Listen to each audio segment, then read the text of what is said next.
Well, we're going to go across now to the Portuguese capital, Lisbon, in fact, talk to local resident Edward Stratton, who joins us from there. Presumably the power back on. I can see some lights on behind you there. But what's it been like over the last 12 hours or so there?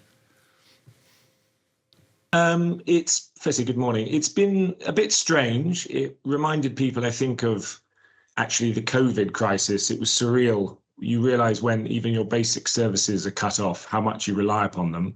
So it was a funny 12 hours, pretty difficult, but thankfully things are starting now. Power came on last night quite late and internet this morning. So probably a day of sort of people coming back to work, but thankfully things more or less okay now.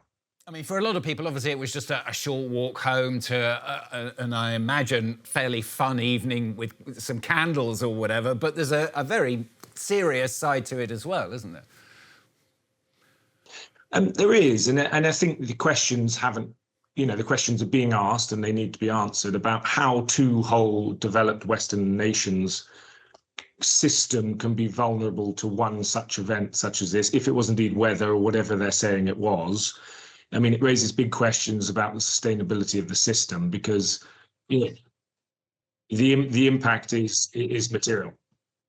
And does it make you think, just as an ordinary resident as well, that perhaps you should be a little bit better prepared in the future? I don't know, making sure you've got some cash at home, making sure you've got plenty of candles available, that kind of thing, if you need them?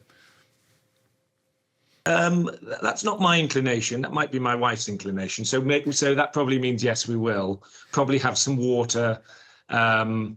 And actually, it was our car. Both our cars were on the run out of petrol. So if this had gone on much longer, it would have been quite concerning how we would have moved around because the petrol station is obviously shut. So your mind goes to funny places quite quickly. But thankfully, it looks like we're over that. And just finally, I mean, not much word as yet from the Portuguese government. Presumably, a lot going on behind the scenes now to try and work out exactly what did go wrong.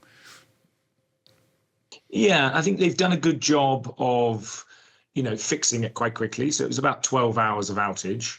But the answers are there and the questions are there rather, and the answers need to be now forthcoming about how the European system can have that level of weakness inherent in it. Because, this is disruptive to people's families, businesses, hospitals, everything. And, I don't think it does not seem like there was enough latency in the system with generators. For the mobile grid to go out like that is a structural weakness in the system that I think people need to look at. Edward Stratton, thanks very much for joining us. Edward Stratton there joining us.